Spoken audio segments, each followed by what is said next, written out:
Dear students, today I am going to start exercise 9.3, which is based on geometric progressions.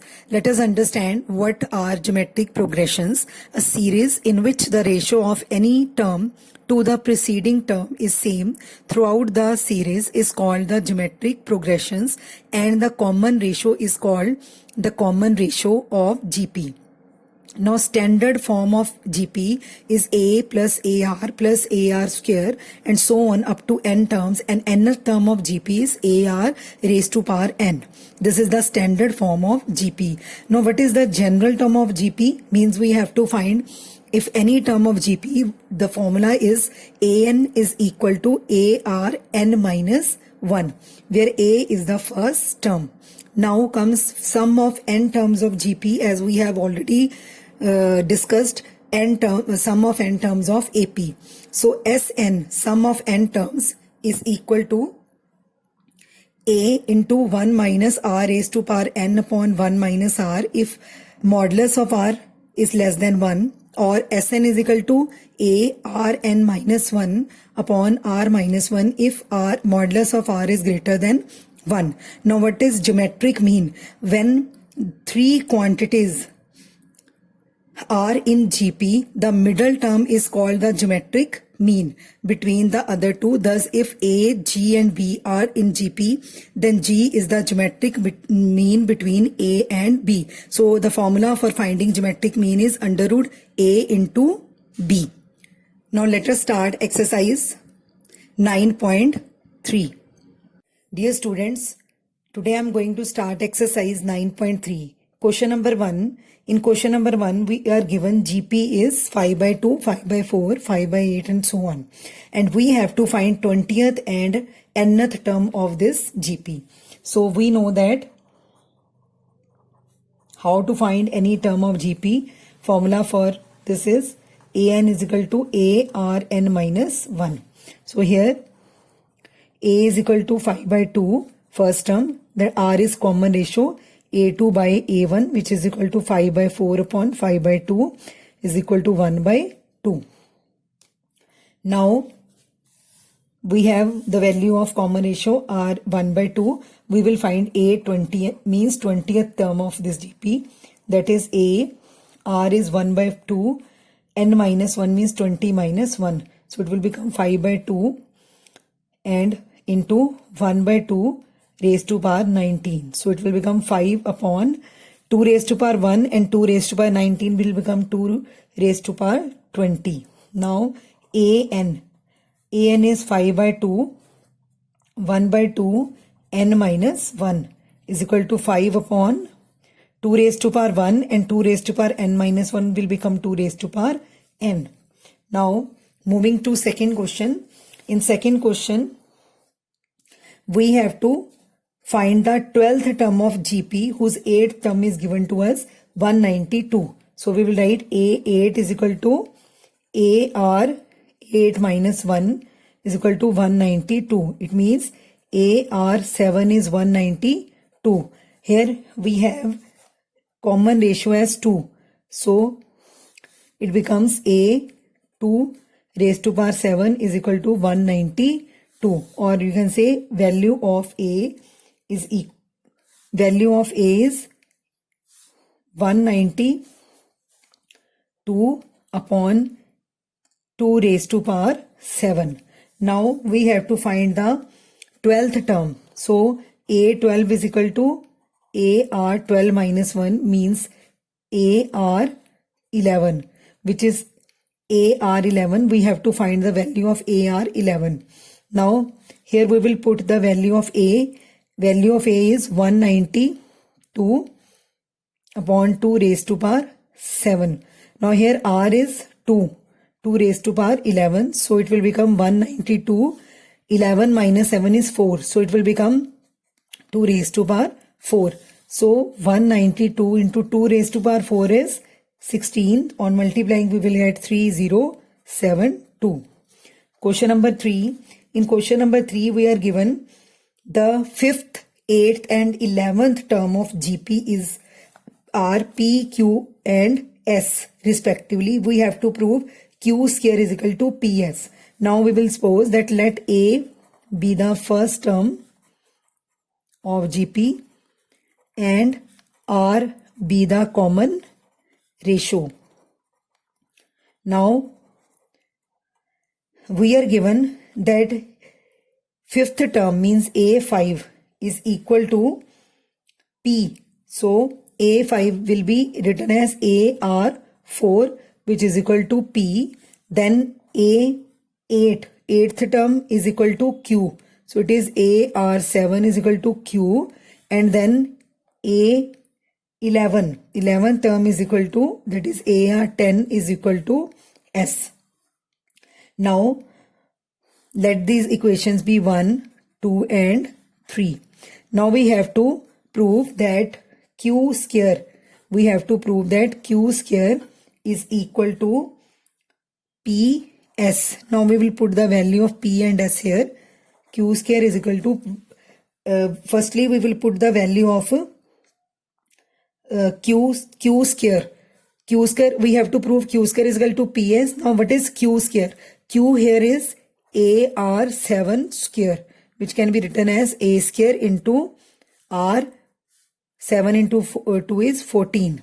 Q square is A square into R raised to power 14. Now we will prove the other side, that is Q square is equal to PS. Now we will prove PS. What is PS?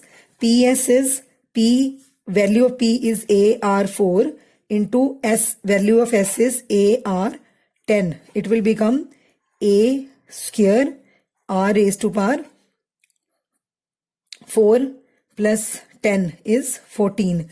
Now both the values are same. So it implies Q square is equal to PS and both has value A square R 14, hence proved. Now moving to question number 4. In question number 4 we are given the fourth term of GP is square of its second term and first term is minus 3. Here A is minus 3. We are given first term as minus 3 and R be the common ratio. Now we are given in this question that fourth term is the square of second term. So A4, according to question, we are given A4 is equal to A2 square. Now we will put the value. What is A4? A4 can be written as AR3 is equal to, now A2, second term is AR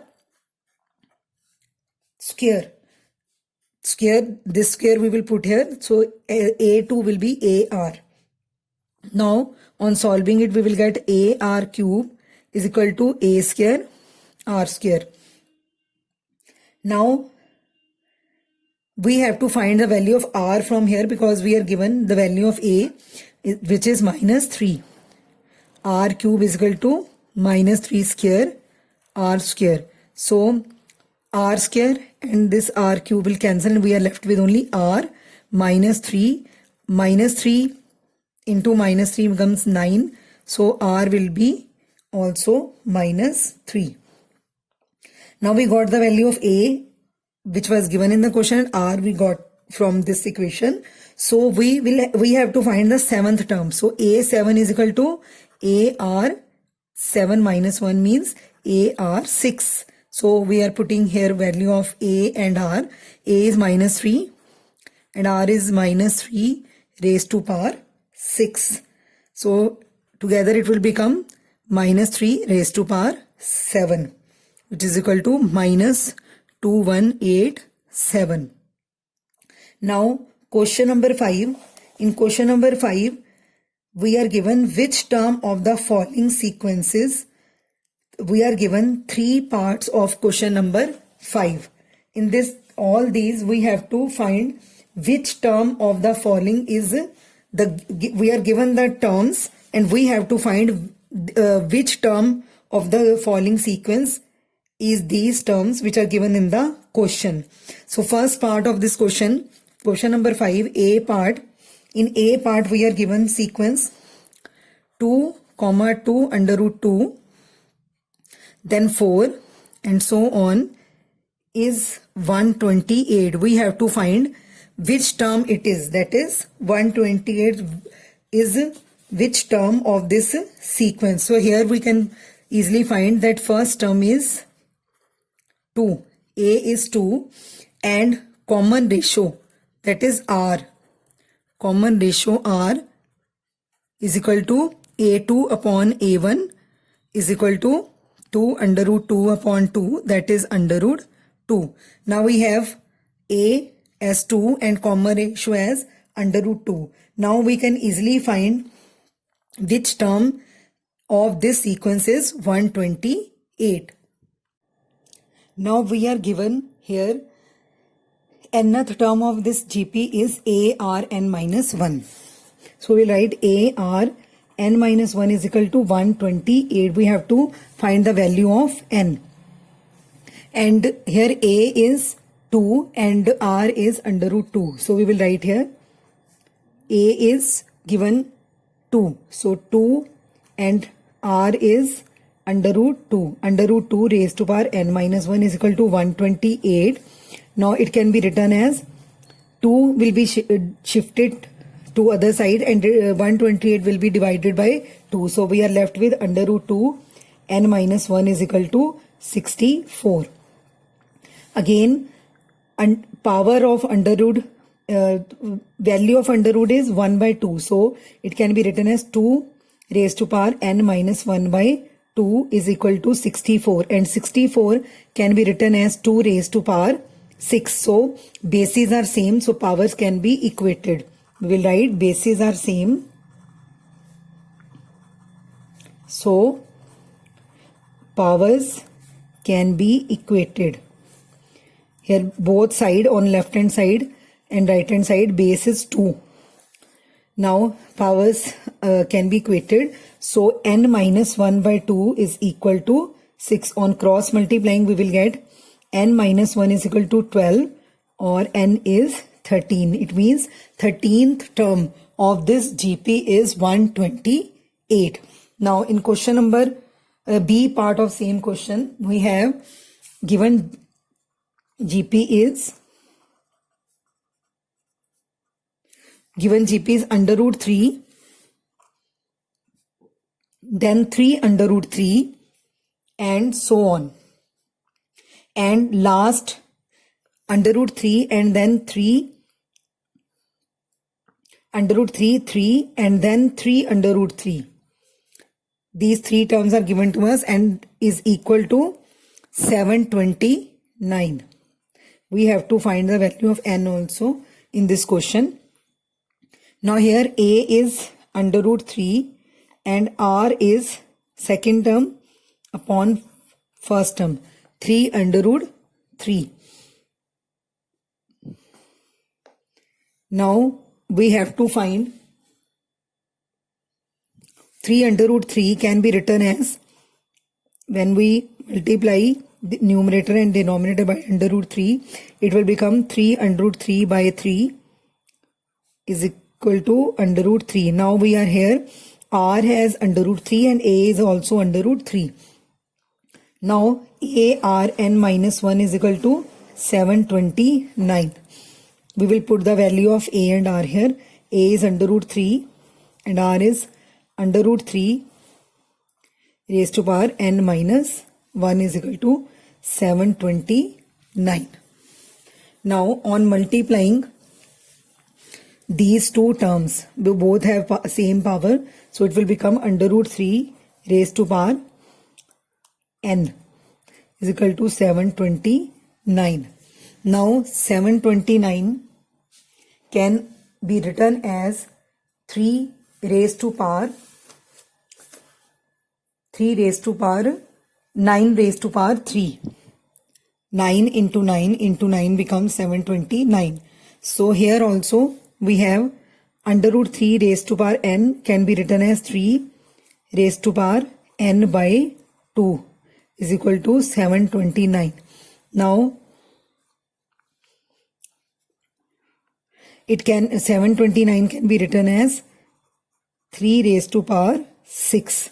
Now we will easily find the value of n because on the both side we have same base. So we will write bases are same. So powers can be equated.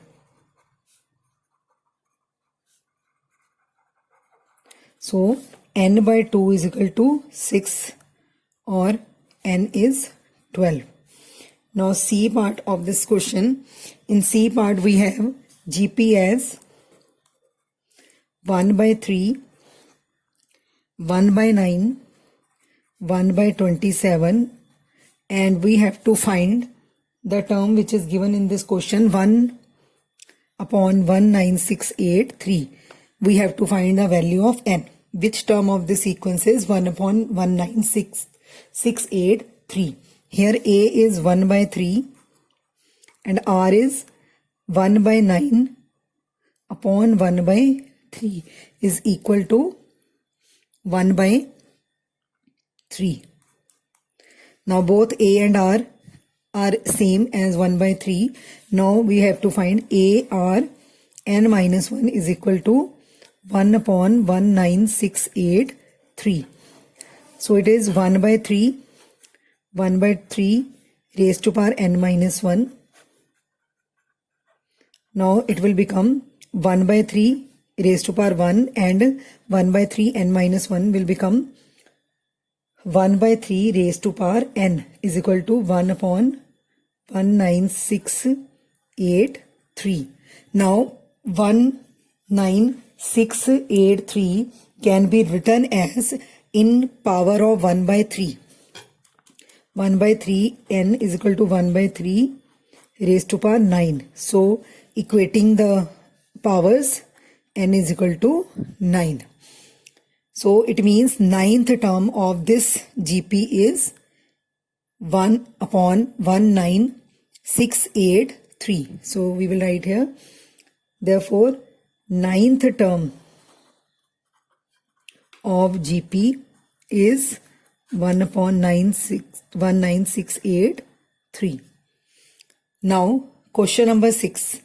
In question number 6 we have to find the value of x, for which we are given minus 2 by 7 comma x comma minus 7 by 2 are in GP. We are given three terms, that is minus 2 by 7, then x, then minus 7 by 2, and we have to find the value of x. If all these three numbers are in GP, then we can equate the value of x by using the common ratio, that is second term. If these three terms form an AP, their common ratio will be the same. So we will write the numbers are minus 2 by 7 x and minus 7 by 2. So we will write if these numbers are in GP, then they have same common ratio. If they have same common ratio, then it means x upon minus 2 by 7 is equal to minus 7 by 2 upon x. On cross multiplying, we will get x square is equal to 14 upon 14, that is 1. So value of x is plus minus 1.